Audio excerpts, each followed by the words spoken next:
সরাইবো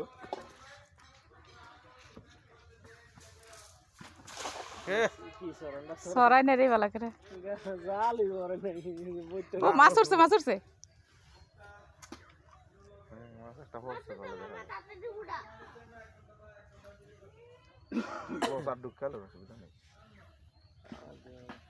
আমি লেরো বসছি দেখলে উপরে ইয়া করলাম না মুরগির খামার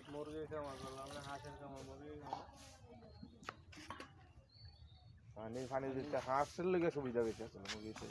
হাঁসে পানি হাঁসও করলাম না মুরগি করলাম দোয়া মজা থাকলো আর ওইটি দাদা দিয়ে আবার মাছে খাইতো ডিমের মুরগি এটি ময়লা দিয়ে খাইতো মাছে ডিমের মুরগির ফার্ম করে দিলাম লেয়ার মুরগি ডিমের ডিম হইতো পরে মুরগি রাখা হইতো